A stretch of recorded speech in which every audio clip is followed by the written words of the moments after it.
जो भी प्रतिकूलताएं मेरे जीवन में आने वाली हों आ जाएं। इस शरीर में जितने रोग हैं एक साथ क्यों न हो जाएं। भगवती आराधना में कहा है कि इस शरीर में कितने रोग हैं, 5,65,00,000 कुछ हजार रोग हैं इस शरीर में। डॉक्टर भी नहीं जानते अभी उस रोग को, लेकिन हमारे आचार्यों ने लिख दिया, रोगों की संख्या लिख दी। जितने रोम छिद्र शरीर में है उससे डबल तो आपके शरीर में रोग हैं। सम्यक दृष्टि कहता है कोई बात नहीं, छिज्जदुबा भिज्जदुबा निज्जदुबा अहवजाद विपल्यम जम्मा तम्मा गच्छदु तहा बिना परिकहो मच्छम। पूज्यवर कुंदकुंज स्वामी जी ने समय सार के निर्जराधिकार में कहा है, सम्यक दृष्टि के परिणाम कैसे होते हैं, उसका भाव कैसा रहता है। ये शरीर छिद जाए भिद जाए नाश को प्राप्त हो जाए भगवान, लेकिन मैं वीतरागता को नहीं छोड़ूंगा। कुछ भी हो जाए, कितने भी रोग इस शरीर में क्यों न जन्म ले लें, ये शरीर नाश को प्राप्त हो जाए, जल जाए, छिद जाए, ये तो पुद्गल का धन है। मेरा धन तो चेतन धन मेरी आत्मा है।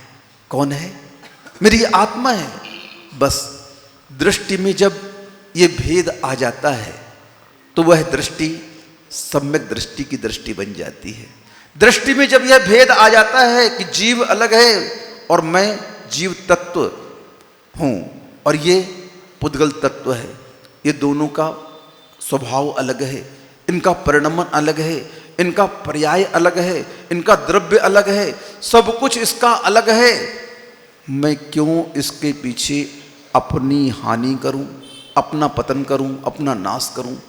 ये भेद जब दृष्टि में आता है तभी वह दृष्टि सम्यक दृष्टि की दृष्टि कहलाती है। आज तक आपके अंदर ये भेद आया क्या? आपने कभी एकांत में बैठ करके एकत्व की भावना की क्या? ये परिणाम किया का? झूठे जग के सपने सारे, झूठी मन की सब, तन जीवन यौवन भंगुर है, क्षण भंगुर पल में मुरझा। ये आता है आप लोगों की पूजन में। ये मात्र पढ़ने की वस्तु नहीं है, ये चिंतन करने की वस्तु है।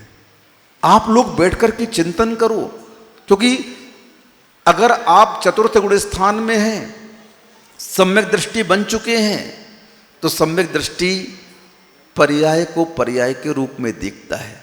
उसका ज्ञान जो सम्यक बन गया, उसका ज्ञान उसे हमेशा उस असत्य से बचाता है। वह भले संबंध ना छोड़े, वह भले ही संपत्ति ना छोड़े, वह भले ही भोग को ना छोड़े, लेकिन इन सबके बीच में रहकर के भी जल से कमल भिन्न रहता है। कैसे रहता है? हाँ, मैं संसार में हूं, संबंधों के बीच में हूं, लेकिन उसके अंदर एक द्वंद्व चलता है, मेरे न हुए मैं इनसे अति भिन्न अखंड निराला हूं। कैसा हूं मैं?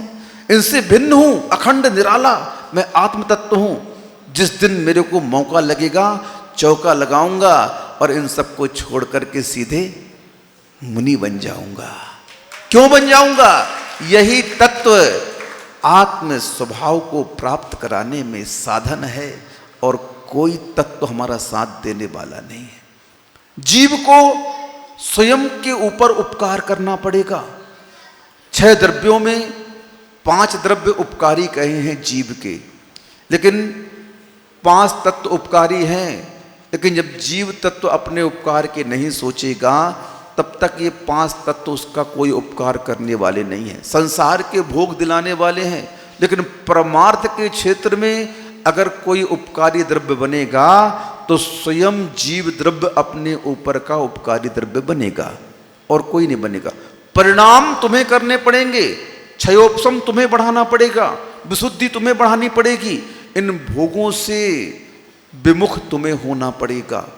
जो रुचि संसार की ओर बढ़ रही है, इस रुचि को जब तक तुम धर्म के मार्ग पर नहीं लगाओगे, उसे डाइवर्ट नहीं करोगे, उसे मोड़ोगे नहीं, सही दिशा नहीं दोगे, तब तक वह बुद्धि, वह ज्ञान कुज्ञान की श्रेणी में आएगा, कुबुद्धि की श्रेणी में आएगा। सही ज्ञान, सही बुद्धि क्या है? जो हमें इन पापों से बचा करके धर्म की ओर ले जाए। कहाँ ले जाए? तो आज से जो धर्म शुरू हो रहा है, इस धर्म का संस्कार आत्मा में इतना पड़ना चाहिए, इतना पड़ना चाहिए कि हम चाहे मंदिर में हो चाहे बाजार में हो, हमारे परिणाम सब जगह एक से रहना चाहिए। कैसे रहना चाहिए? धर्म मात्र मंदिर का विषय नहीं है। धर्म का असली स्वरूप तो संसार में देखो, संसार में प्रयोग होता है। यहां पर तो थ्योरी पढ़ रहे हो आप लोग, क्या कर रहे हो? यहां पर क्या कर रहे हो? थ्योरी पढ़ रहे हो। प्रयोग कहां होगा इसका?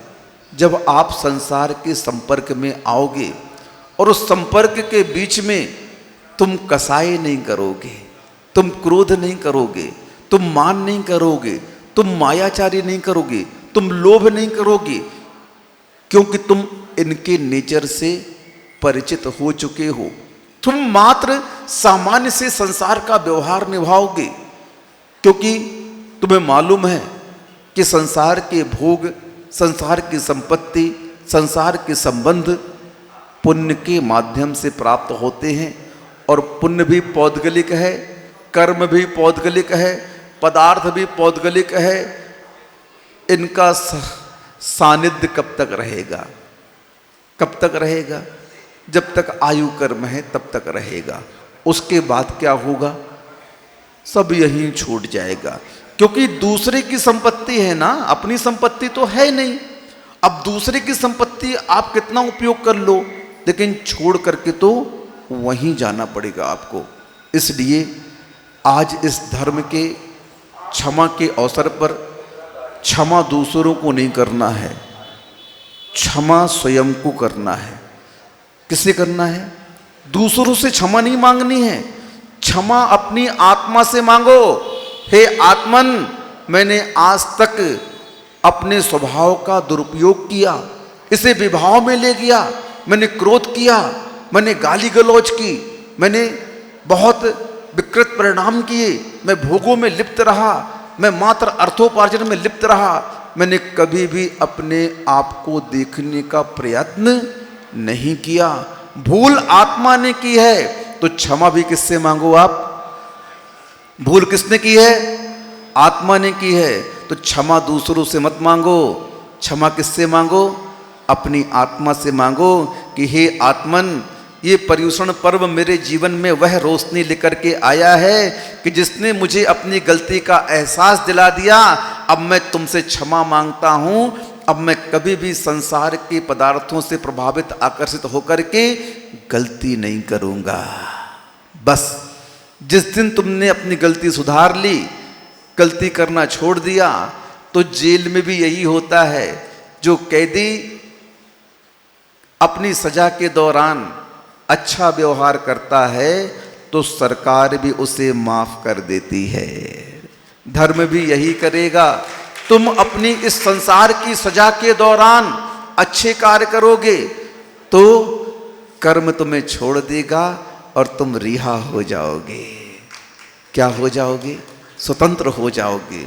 लेकिन उस स्वतंत्रता के लिए तुम्हें अपने आप से क्षमा मांगनी होगी। जो गलती अनादिकाल से करते आ रहे हैं, संसार के प्रति, पर पदार्थों के प्रति, संबंधों के प्रति, जो अपनत्व की भावना करके आप गलती कर रहे हो, यहां पर गलती सुधारो। क्या सुधारो? इस अपनत्व के बीच में रह करके एकत्व की भावना करो। किसकी भावना करो? एकत्व की भावना। और यही एकत्व की भावना हमारी आत्मा को कर्मों से स्वतंत्र कराएगी, कसायों से स्वतंत्र कराएगी। जब तक हम संसार के भोग, पदार्थ, संबंध, संपत्ति इनके पीछे लगे रहेंगे, तब तक कसाय समाप्त होने वाली नहीं। क्योंकि ये कसाय का ही एक रूप है और इस रूप के कारण हमारा स्वयं का रूप ओझल हो जाता है। हम स्वयं अपने आप को देख नहीं पाते हैं। धर्म एक मिरर है, एक आईना है जो आपका रूप आपको दिखाना चाहता है। आप इस धर्म के आईने में अपना रूप देखें और उस रूप को देख करके जो आपके चेहरे में गंदगी, कालिख आदि लगी हुई है उसे साफ करें, अपने चेहरे को साफ करके सुंदर बनाएं। इन्हीं भावना से अहिंसा परमो धर्म की